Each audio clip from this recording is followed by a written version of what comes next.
Hey everybody, it's hwsteele. Today is Friday, September 20th, 2024, which means it's just a couple of days before the autumn season begins here in the Northern Hemisphere. So I wanted to take this opportunity to talk to you guys and gals about squares, sections of squares actually, and specifically about the permanent chart squares that Gann himself used. This chart that you see in front of you right here is commonly referred to as a square of 9, but it's technically the odd square chart. And just really quickly, I want to let you know that I'm using Ganzilla Pro to show this chart to you. I have no affiliation with them whatsoever. Last time I looked, Ganzilla Pro was a free software that you could download. Just remember, if you're downloading anything for free off of the internet, always make sure you scan it before you use it. So anyway, Ganzilla Pro software is what I'm using, and I'm looking at the odd square chart here. And of course, it is the odd square chart because we see one small square in the center, and then coming off of that center square, we have the odd square of 3, square of 5, square of 7, so forth and so on.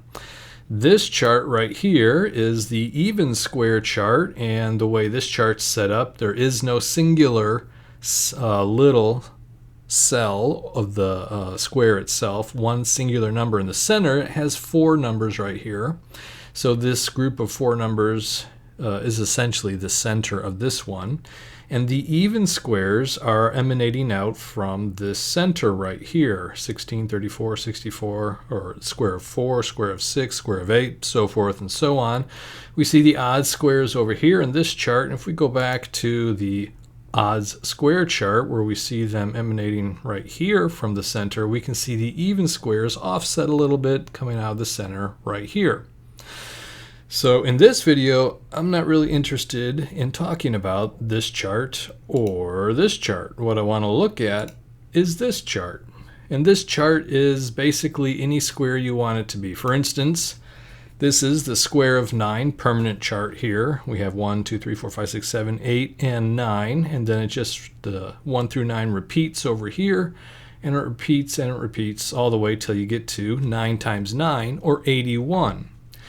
And of course we have the square of 12, which is something that Gann used right there. And you can see these darker areas right here, and this is actually a 45-degree line running all the way from this bottom left corner up to the right top, and that's a 45-degree line from the left top running to the right corner.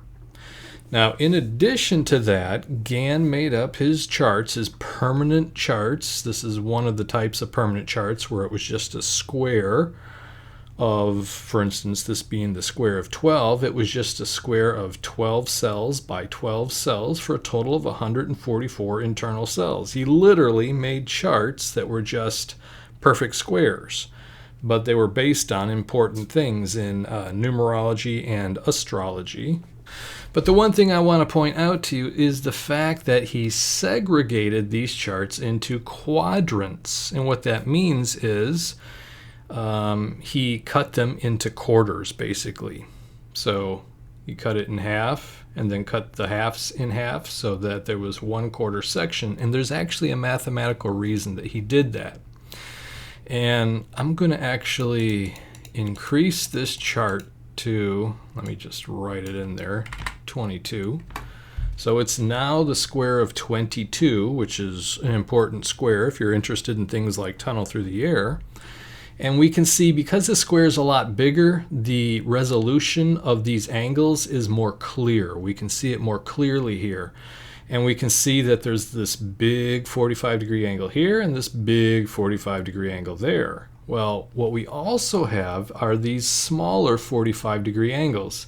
It looks like, if you look at this, that there's 2 big angles, 2 big 45-degree angles, and then a diamond shape inside of here, or basically a square turned on its edge. But what's really going on is Gann would, and this software does this for us, this Ganzilla Pro, makes smaller 45-degree angles that are only relevant to the quadrant or the 1/4 section of the square.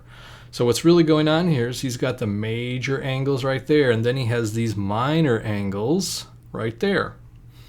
And because of the way squares work, very geometrically of course, it makes it look like there's a diamond shape in here, but really each little quarter section of this bigger square has little 45-degree angles also. And there's a reason for that, a mathematical reason. And I mean, there's probably actually several reasons, but one very, very simple one. I'm going to pull up the calculator.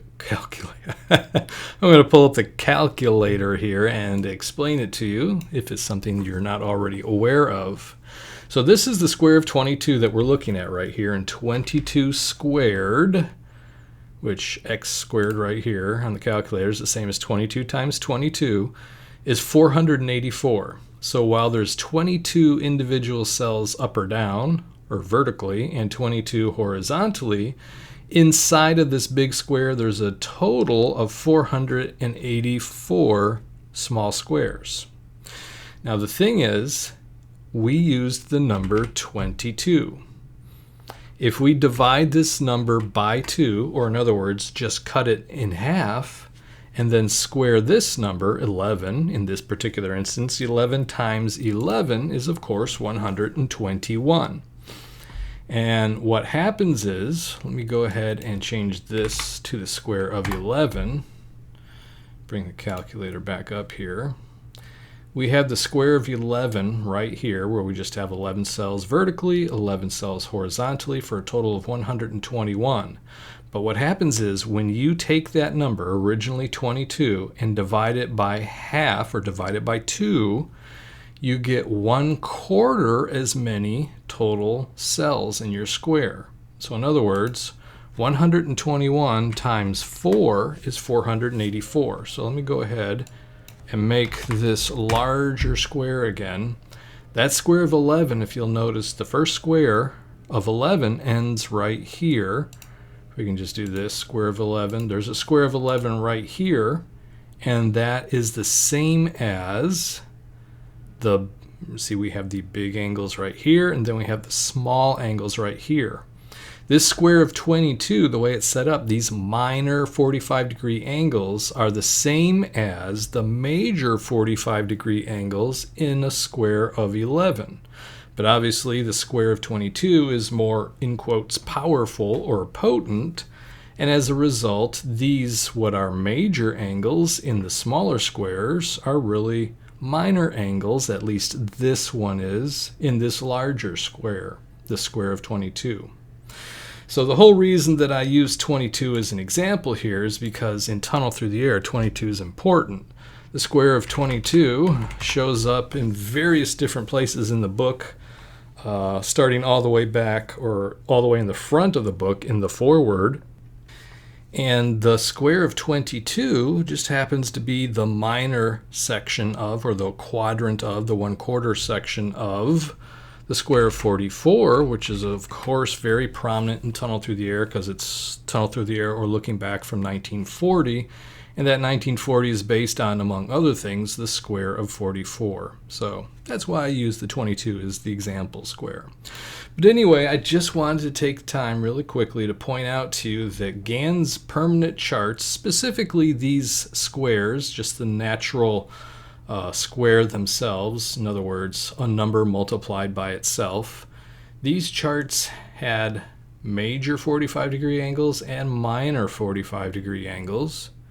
And mathematically, they're related to the squares that are half of itself, which is kind of obvious. In other words, this being the square of 22, half of 22 is 11, and that 11 squared is 1/4 of the whole of 22 squared. So just something to keep in mind and take into consideration. I hope everybody has a wonderful weekend, and I will talk to you in the next video.